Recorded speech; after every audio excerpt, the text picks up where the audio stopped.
Thanks for coming to Politics and Life. This is Jordan. I hope all my freedom-loving, American-loving patriots are having a blessed night. If you wouldn't mind, please like, comment, and hit that subscribe button. Today, we are reacting to Piers Morgan Uncensored, his most recent debate, where they have the Russiagate creator, Chris Steele.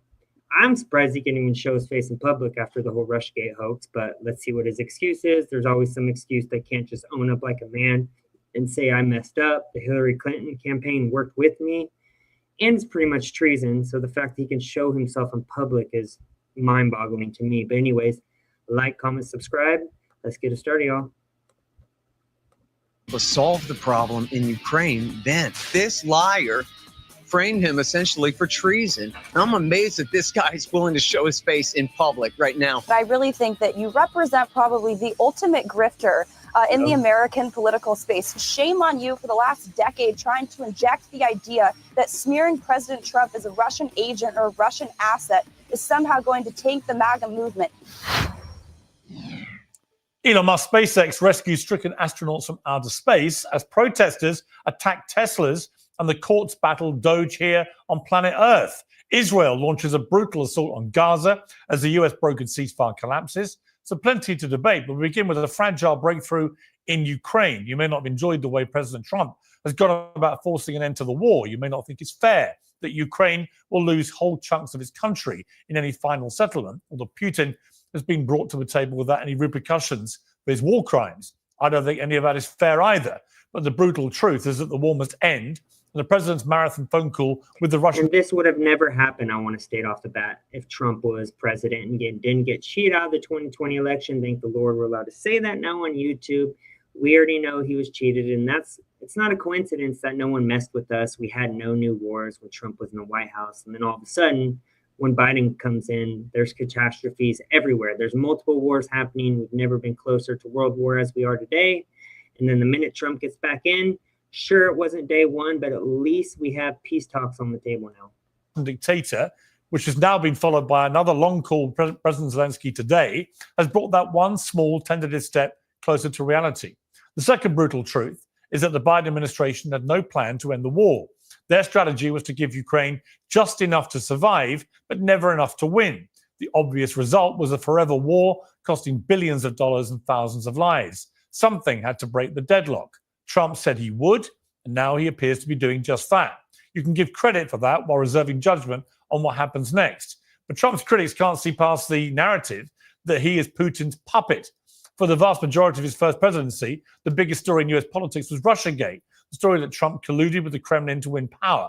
As claim after claim was disproven, critics shifted to the argument that Trump dislikes Putin more. It came up again in his interview with Laura Ingraham on Fox News last night. The criticism that you've heard since really 2015 is that you have more in common with Vladimir Putin than you do with globalist leaders, maybe some NATO leaders, and in this case, with Zelensky. You're both nationalists. Also, the difference is Zelensky keeps asking for money and free stuff everywhere, expecting nothing to give us back in return. Putin has been saying, and it's been on record, I mean, I've watched multiple interviews where him and his commanders on public TV have said they don't want war and they want to come to peace talks. There was a peace talks until Biden sent Boris Johnson to break down that peace talks. That's a fact. Zelensky's more of a globalist. How do you respond to that criticism? Well, I am a nationalist, but I'm a nationalist for the United States, not for anybody else. And it's interesting because there's nobody been tougher on Russia than me. I'm the one that pointed out Nord Stream 2, and I stopped it. Nord Stream is the biggest pipeline, I guess, in the world, taking care of all of Europe. And it was being built from before I got there. And they were on the way. It was going to be, and I stopped it. It was just stone cold dead. I stopped it in its tracks. My e-farm just made several $100s while I was sleeping, and I haven't touched it in days. Well, that is true. It's also true that Russia's invasion of Georgia, Russia's first occupation of eastern Ukraine, Russia's annexing of Crimea, and Russia's full-scale invasion all took place with a Democrat in the White House. And what about the whole big idea that Russia is Europe's problem to solve? This apparently dramatic shift in US foreign policy that has torched historic alliances. Well, that all began with this guy. Because a few months ago, when you were asked what's the biggest geopolitical threat facing America, you said Russia. Not Al-Qaeda, You said Russia in the 1980s are now calling to ask for their foreign policy back because the Cold War has been over for 20 years. Well, to be fair, that was before Russian troops invaded and seized Crimea. So here's President Obama speaking a few weeks after that. The point is that there are always going to be bad things that happen around the world. With respect to Mr. Romney's assertion that Russia is our number one geopolitical foe, the truth of the matter is that America's got a whole lot of challenges. Man, was Obama so weak as the president. I cannot stand that we had that weasel as the president. Also, with our tax dollars, he funded and created ISIS. Russia is a regional power. Russia's actions are a problem. They don't pose the number one national security threat to the United States. A regional European problem, not America's biggest concern. Sounds an awful lot like America First to me. Well, joining me now, the co-host of The Rest is Politics and former communication director under Donald Trump, Anthony Scaramucci, the host of Social Contract with Joe Walsh and former presidential candidate Joe Walsh, the co-host of Steve Bannon's War Room, Natalie Winters, and the author of Provoked, How Washington Started the New Cold War with Russia and the Catastrophe in Ukraine, Scott Horton, and the former MI6 officer and author of the Steele dossier. There is the traitor of the year right there. Steele dossier. With him and Hillary Clinton, that is Steele. The fact that he could walk in public without being arrested is just crazy. Yet we're expected to pay taxes on a daily basis, and then we can get locked up. This dude literally committed treason.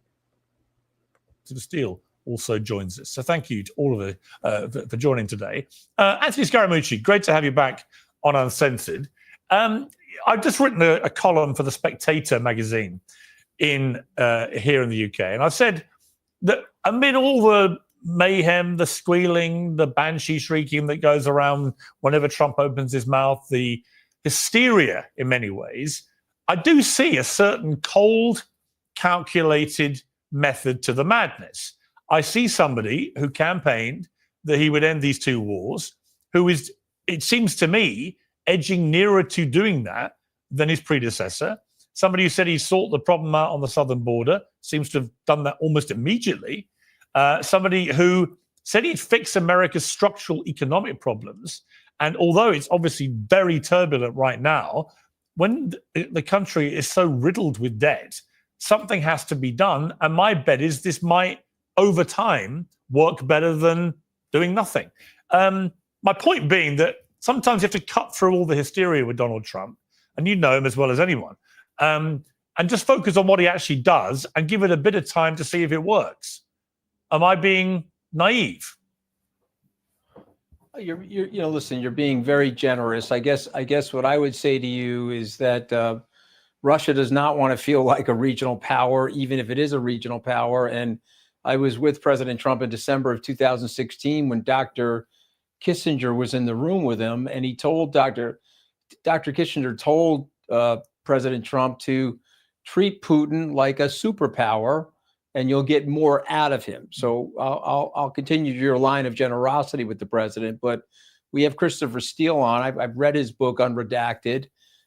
There's evidence that suggests that there's a tie there. And so we couldn't figure it out in the White House. McMaster couldn't figure it out. If you bring him on, he can't answer for it. But General McMaster went on Fox News yesterday, and because he knows President Trump watches Fox News, and he says, look, he's going to do whatever Putin wants him to do. And I find that hard for me. We still live in a very powerful country with the most powerful military, and the Russian economy is crippled.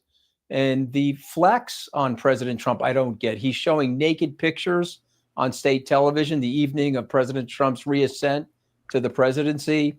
He blows them off for an hour. It puts them on hold basically for the call. And so I guess I would push back to you and the other panelists, and I would say, what is all of that about? Because when the windows open, Piers, and you hear clippity clop, it's a horse. It's not a zebra. There's something going on. I don't know exactly what it is. Maybe Christopher Steele does, but there's something going on. I would like you as a great journalist and an investigative reporter. Let's get to the bottom of it. Well, you know what I think. I think the first two. Steele should have been locked up years ago. He is a joke of a man. Can't wait to see what his BS answer and response is. Years of his first term, everybody tried to get to the bottom of it. And ultimately, the conclusion, the official conclusion, was that it was pretty much a gigantic nothing burger. And I will come to Christopher Steele in a moment, but certainly there was no hard evidence that was established beyond any reasonable doubt that the Kremlin had helped Trump fix that election win. And the problem with that, it seemed to me, was that because the Russia collusion narrative was taken by the mainstream media and run so aggressively for 2 years, pretty much 24. What I always say, could you imagine if there was like fair treatment down the middle with fake news media? Trump would have like a 90% favorable rating and the Democrats would have like 1% at the luckiest. 7. That when it turned out not to be as they had said, I think there's a huge breach of trust with the American people and outside of America, but with the American people, where people were like, you know what, if that isn't true, after all you've been saying for 2 years, if that just isn't fundamentally true, then what else can I believe? So we're now in a position where it's all Piers, you got to give me a chance to respond though, before the other panelists. Yeah. See, there was no collusion. Listen, I sat in those things. By the way, I told people in the Congress, we weren't even colluding with ourselves on the campaign. How the hell were we colluding with the Russians? So there was no collusion, and that was a specious, wrong rabbit hole to go down. I'm more talking about the tie between President Putin and President Trump, the oligarch tie, the fact that the boys, Don Jr., Eric Trump, they said that their money came from Russia. I said that in 2013, 14, and 15. They then changed the tune when their dad was running for president. So I'm not talking about the collusion issue. You're right about that. And they ran down the wrong rabbit hole. And I think that put up a bigger smoke screen about the underlying Putin-Trump drama. Okay, I've said enough. I apologize for overspeaking. No, I think it's very interesting. There's something there to me. Look, you were there. Look, Christopher Steele, I'll bring you in here. I just think that argument, there's something there, but we don't know what it is, but it must be there by implication. I don't really buy that. I just think if there was something there with Trump and Putin that was genuinely incriminating, and, you were one of the main incriminators with that dossier. Yeah, they would have it by now. I mean, Trump is the most searched person in our country's history. They have his bank statements, which it seemed like was illegal, yet they can't release the Democrats, who seem to have gotten very wealthy since they've been in office. I mean, on, what is it, like $150,000 a year salaries. A lot of these, even Republicans, are worth multi-million dollars. And I don't know where that money came from, but Trump was the only president that ever came in as a billionaire and left poorer, and also donated all of his salary that he gets as a president to people in need. So I don't know what they're talking about in regards to Trump and that he's in bed with Putin. If there was something genuinely there that had been established beyond any doubt, we would know about it by now, wouldn't we? Piers Morgan Uncensored is proudly independent. Our sponsors mean we can bring it to you for free. Support for today's show comes from Beam. It helps you Piers at checkout. Now, on with the show. I think you have to look beyond just Trump. I mean, the dossier itself covered not just Trump, but also other figures around him, particularly Manafort, who was the head of his campaign.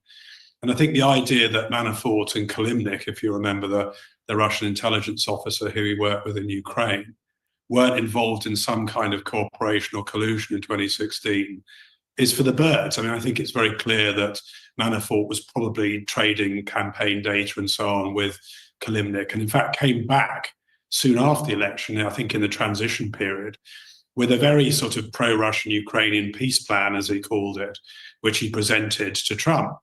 There was also, of course, all the links between Mike Flynn and the Russian ambassador in the transitional period.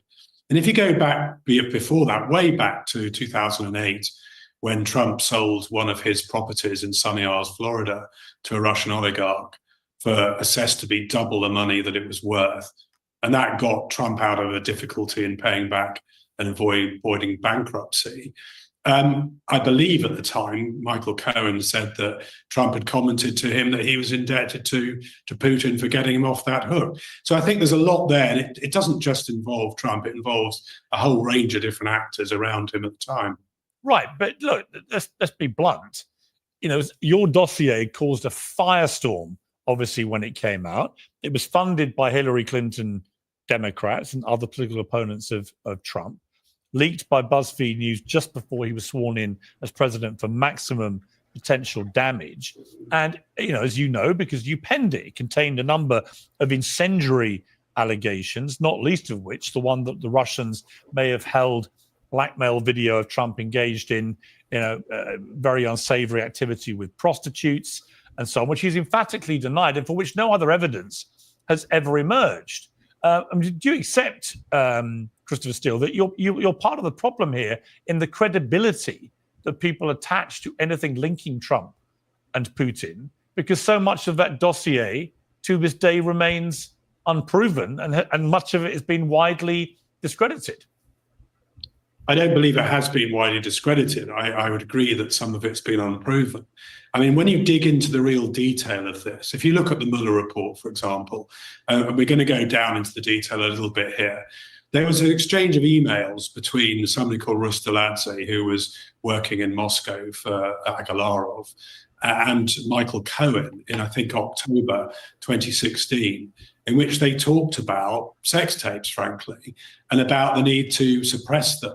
So I think there's more to this, Piers. If you actually look down into all the detail of the Senate report that was published, which deals particularly with Manafort and Kilimnik, and the Mueller report, as I say, which contains details, and you go back into things like the Sunny Isles deal and the Trump Tower deal and so on. There's a lot. Sorry, guys, I had to grab a quick snack. I was starving. I had to take some out of the oven, but I'm here. Of here that isn't really understood and isn't played up. And one of the issues with the whole collusion thing is that collusion is not a criminal offense. And many of the investigations, particularly the Mueller investigation, were simply looking for criminal evidence, for criminal prosecutions, and not at the wider intelligence picture. All right, Scott Horton, I can see you shaking your head, and I think I saw a bit of eye rolling. So your response to that?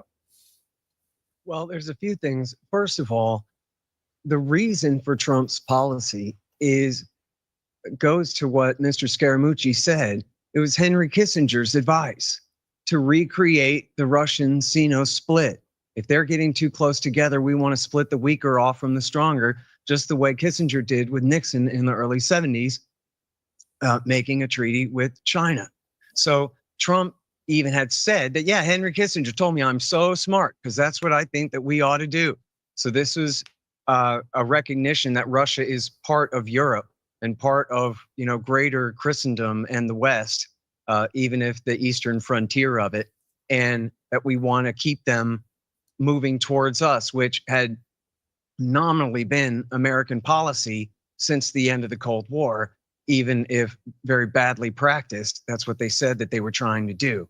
And so that is Trump's motive here. And if it hadn't have been for Mr. Steele and his cohorts that pushed the Russiagate hoax back in 2016, then Trump would have been able to solve the problem in Ukraine then. And he would have been able to get so much more done instead of these fake witch hunts that the Democrats portrayed on him for 4 years. I mean, they're still doing the same crap. I mean, Letitia James in New York or Fannie Pack Willis in Georgia. All these fake charges that they keep on giving them while the Democrats get away with actual corruption, like our taxes going to USAID. Remember, the FBI told CNN after the plan to depose Trump through the 25th Amendment had fallen through, if you could believe that, they said, well, at least we can still rein him in on Russia policy by launching this special counsel investigation, keeping the hoax going, preventing him from implementing his policy. To this day, he brags, I'm the one who sent the Javelin missiles, as he did then, because this is his body armor against the accusation that he's kowtowing to Putin. And his son even said, oh yeah, how can we bomb Assad then in Syria? If we're in the thrall of Vladimir Putin, this kind of thing.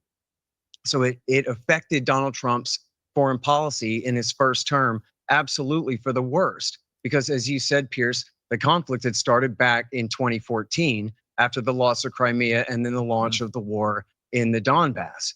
And so there was a Minsk II peace deal, but it had not been implemented.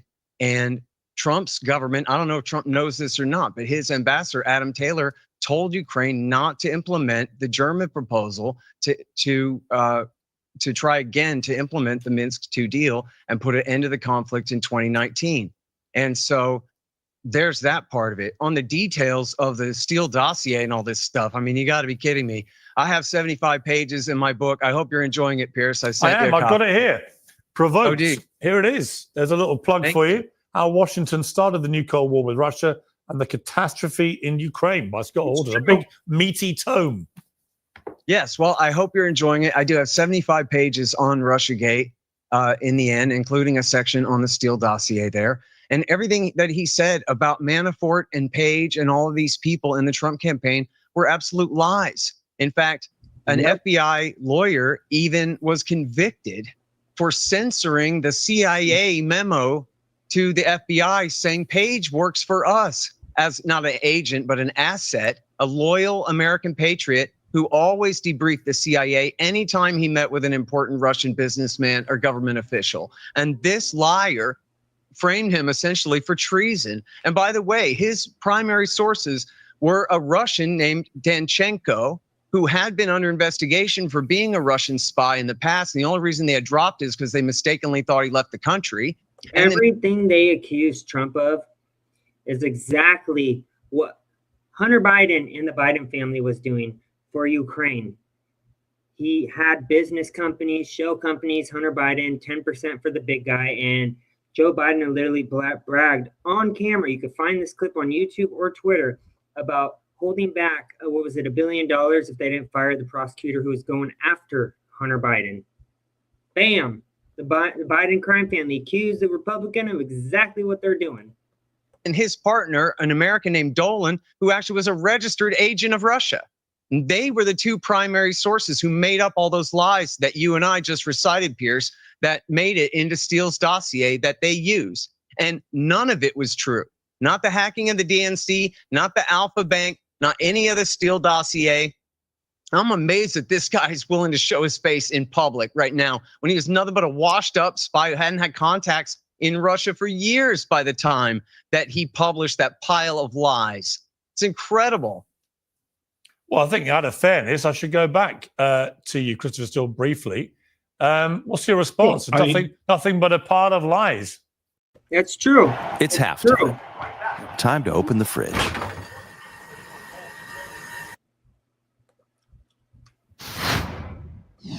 I don't always pick the healthiest food options. I'm sure you.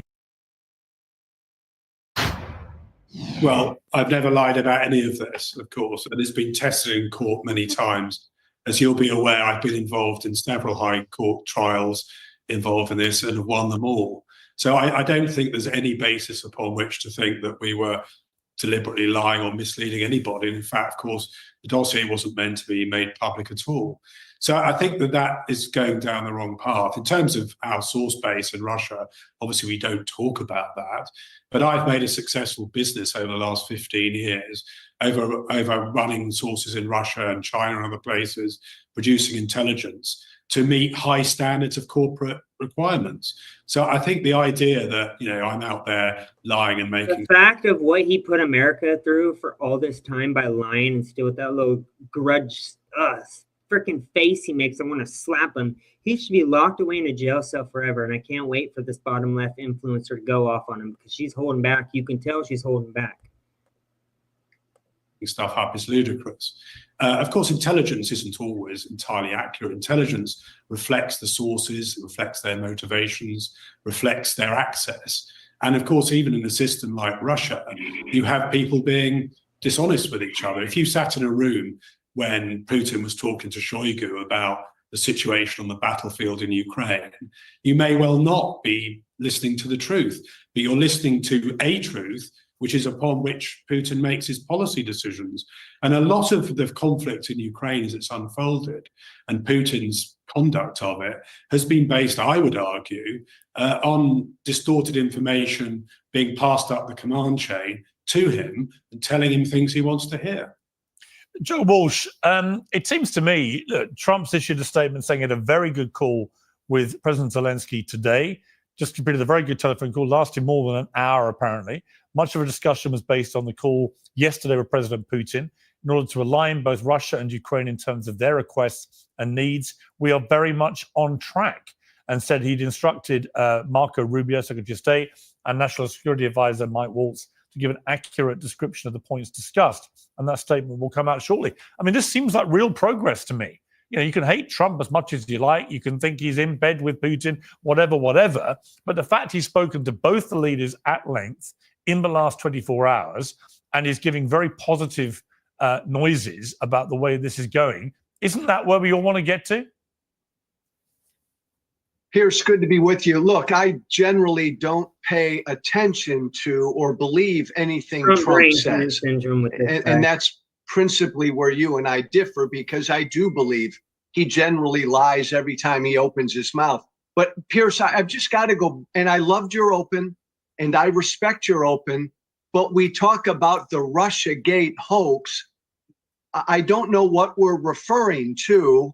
Everybody knows, all of our intelligence people know, all of Trump's people knew at the time that Russia, in an unprecedented way, tried to impact the 2016 election. But that wasn't the allegation. Here we go again. There's literally zero proof about this. When they say these wild comments and claims, they never provide any proof. They'll just say, oh, all the top officials. You mean the top officials that lied about the 51 intelligence agencies, about the Hunter Biden laptop, or has pretty much staged a coup in Ukraine and installed a shadow president?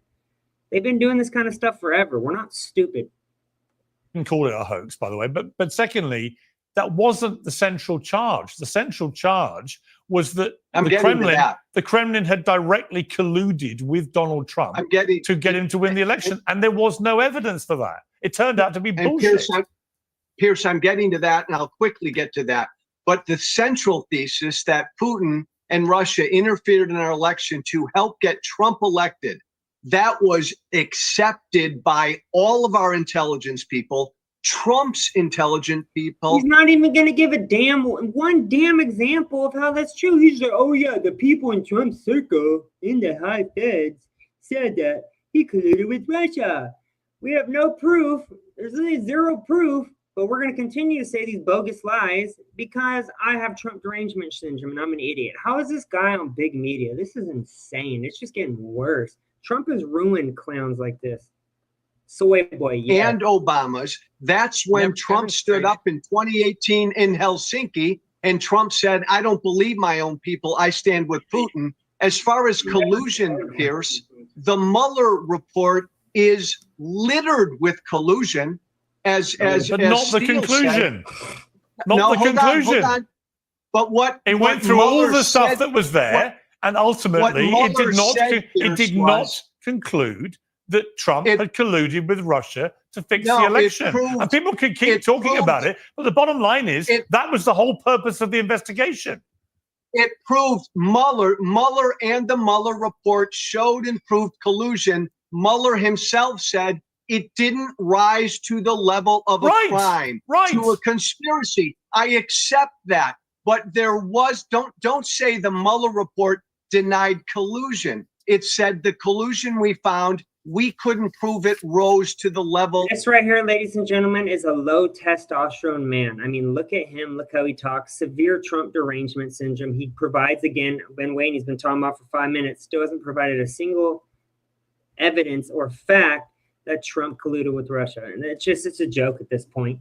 Of a conspiracy. Right. But there was collusion. Right. Okay, that Natalie. Is such nonsense. That is not true at all. Anyone can read the Mueller report for themselves and see where they come up with absolutely nothing. They don't even have a chain of custody of the DNC leak to WikiLeaks or anything at all.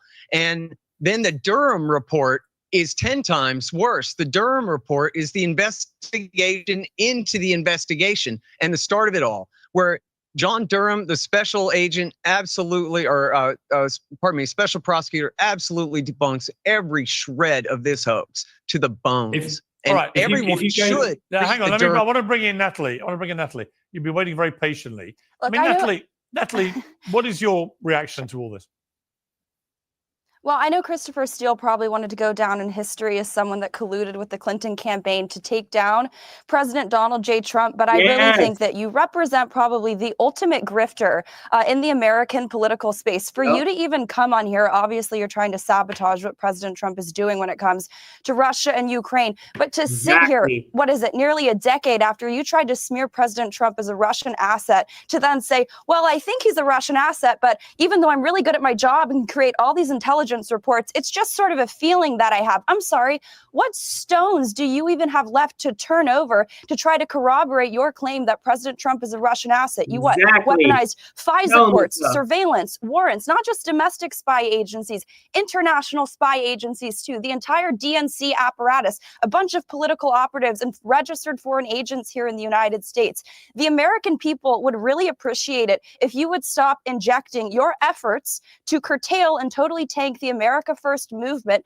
by smearing anyone who doesn't want to get involved in forever wars or continue the needless and ceaseless dying of Ukraine and in Russia, just so you can sit there from your nice perch and just continue to defend the globalist world order by continuing to fan the flames of conflict in Russia and Ukraine. And you know what? The same people that you ally yourself with here in the United States, you think you're so good at gathering intelligence. Last time I checked, it was the 51 intel agency officers, spies, who said that the Hunter Biden hard drive, which I've reported on firsthand, it's legitimate. You want to talk about president's sons who are involved in businesses with foreign countries? Well, I'd like to introduce you to Hunter Biden, right? When those 51 people that I'm sure that you know all too well, you were probably likely involved.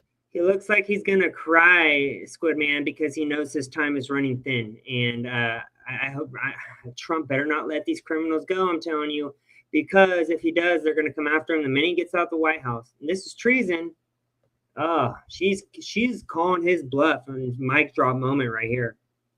With the drafting of that letter said that that was Russian disinformation. Well, it turned out that that was true, and shame on you for the last decade trying to inject the idea that smearing President Trump as a Russian agent or a Russian asset is somehow going to tank the MAGA movement. It's about putting America first, and the fact that you can still sit here and you have no actual evidence beside one random Russian meeting and, oh, we need to just continue to get more evidence. You're a complete political hack and grifter, and I wish the American political scene didn't have your voice in it. All right. Well, Christopher Steele, you're about to leave us because you're only here for this part of the panel. But your response finally to that? My response is that I'm a professional intelligence officer and an expert on that part of the world. I'm not a politician. Was the Hunter Biden hard drive Russian disinformation then, if you're such an expert? Let him finish. Oh my God. Let him finish.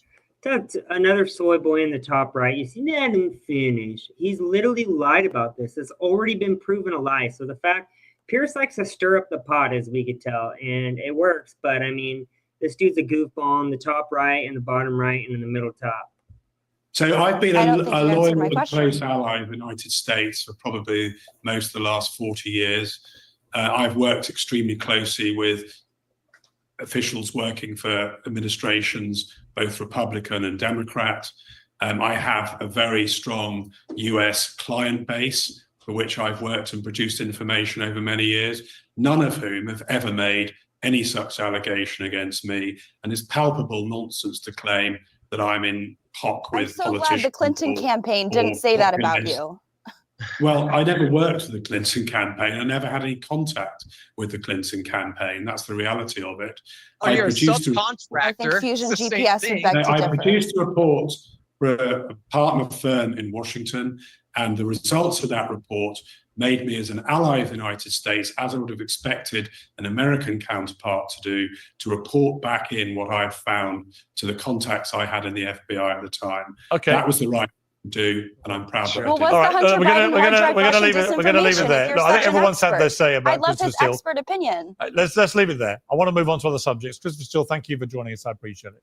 I'm going to let you go. Anthony Scaramucci, I want to talk to you about Elon Musk. You're a very successful business guy. Elon Musk runs some of the biggest, most successful businesses in the history of planet Earth, from SpaceX to Tesla to all these things. And he's taken a sort of leave of absence from running these companies to immerse himself completely into trying to slash federal waste through the Doge campaign that he's launched. And the backlash against him is getting increasingly ferocious, particularly with Tesla, where people have started popping up all over America, torching Tesla cars.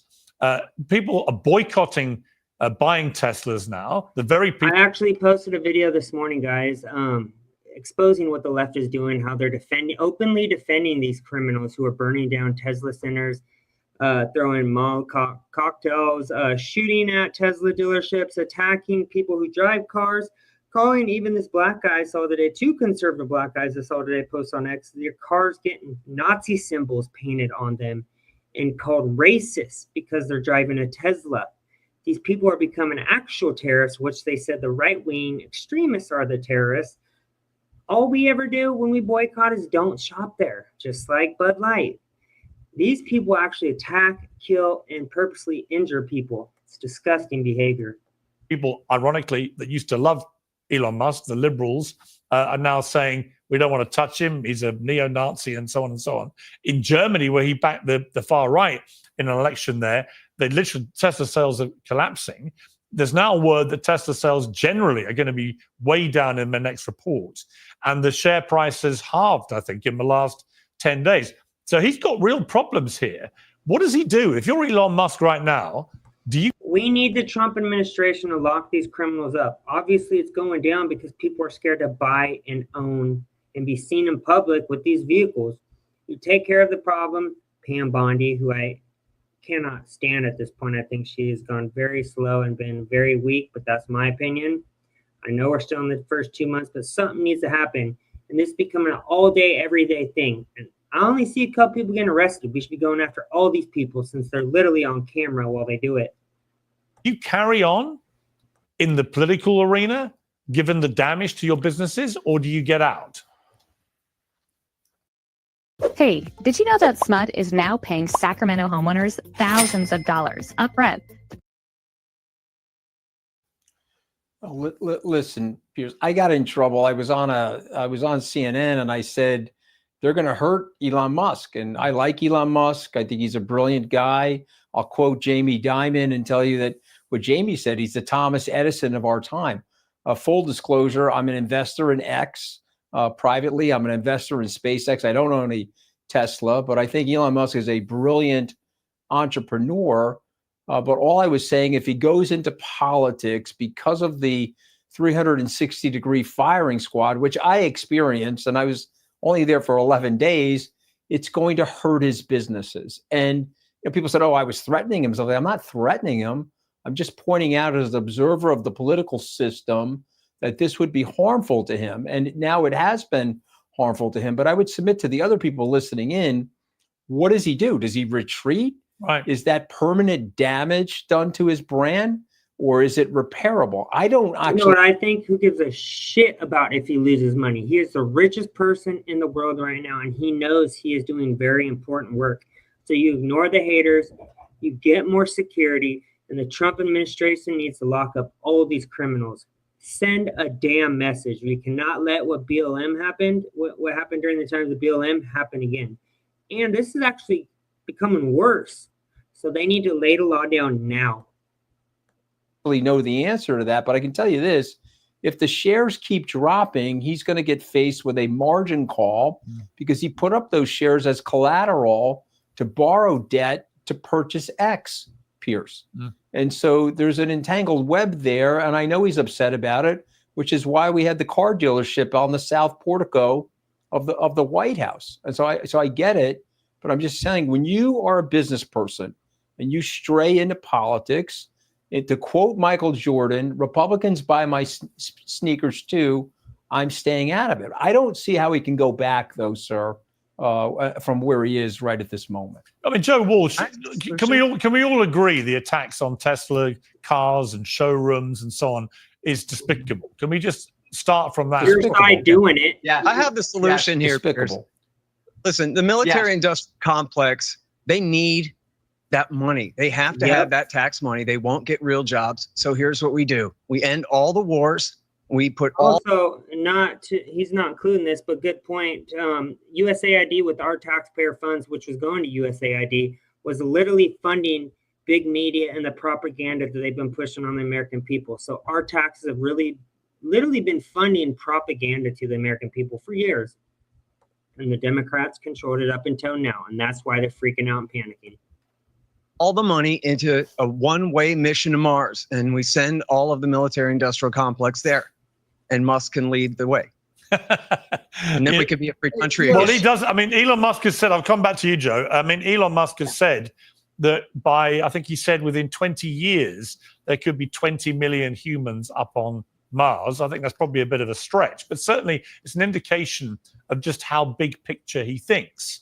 But has he overstretched himself here? We can all condemn any acts of violence, of damage, the arson and so on is all despicable.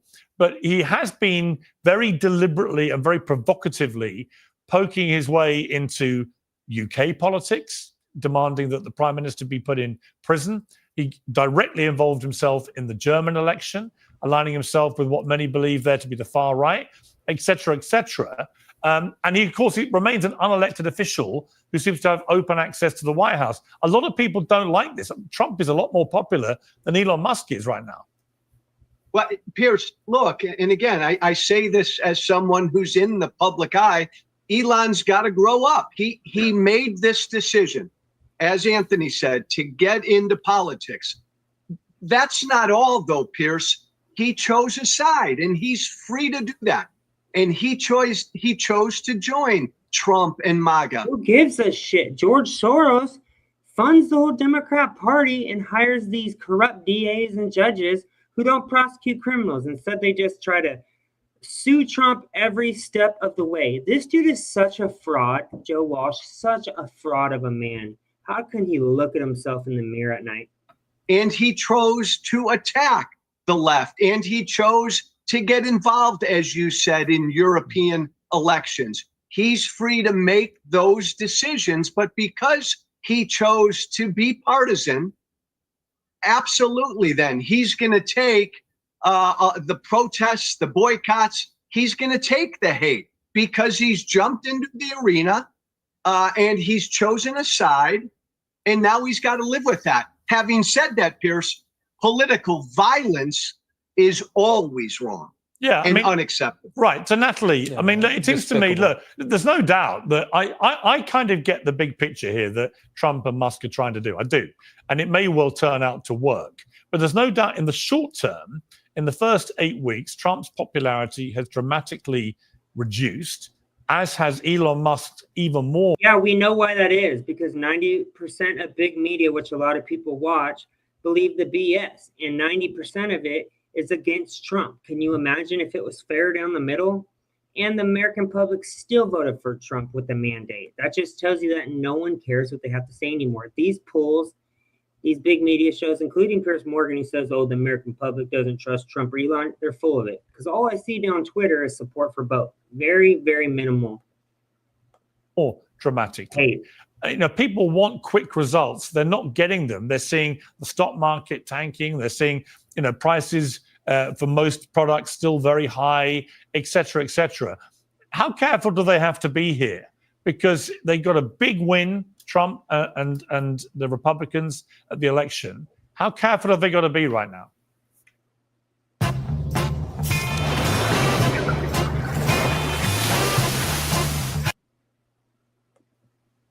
Well, I don't necessarily know if President Trump and Elon Musk are hemorrhaging support. I think there's been some recent poll numbers coming out showing that it's really the Democratic Party who's having a real identity crisis. Well, they're far worse. I agree. They're far worse. But there's no doubt all the polling I've seen shows Trump's polling and Musk's in particular are significantly lower than from election day. Well, so I think the American people Democrats, except the Democrats, are completely in the I mean, the Democrats are shot to pieces. These are Democrat polls. No one trusts the polls anymore, just like they had Kamala winning, right? I think we can all agree with that. Worst polling in recorded history and thoroughly deserved for the shambolic way they behaved in the last year. But let's focus just on Trump and Musk. They're all in on what they're doing. But at the moment, the public, I would describe it as they're wary. They're like, we're nervous about this. Well, I think the way that the media has depicted what they're doing is contributing to that. I think overwhelmingly the American people support the idea of cutting waste, fraud, and abuse. Be my guest if you want to find me a Democrat or an American citizen who wants to send millions and at the end of the day, billions of taxpayer dollars, not just to fund the weird transgender musicals in foreign countries, but, really weird, perverse bioweapon research in countries like China. I don't think that that's something that the American people support. I do think there is overwhelmingly a lot of support for the Doge efforts. I think there's sort of this maniacal focus on these protests against Elon Musk. I don't necessarily share your victim blaming idea that just because someone wades into the political space, that therefore their companies should be attacked. There should be brutal demonstrations, cars set on fire. I think people can oppose Tesla by choosing not to buy those cars. But what you're seeing is extremely well-funded and coordinated demonstrations targeting really him from the vantage point where I think we know George Soros funded the BLM riots. It's common sense that he's funding these riots as well, just like the corrupt judges and DAs. It's all set by Soros. Perhaps for the last 4 years, they used lawfare, they used overregulation. Frankly, they used censorship because they had all the levers of the government to do so. And now that they don't, they're desperate, they're flailing, like the polling we were just talking about.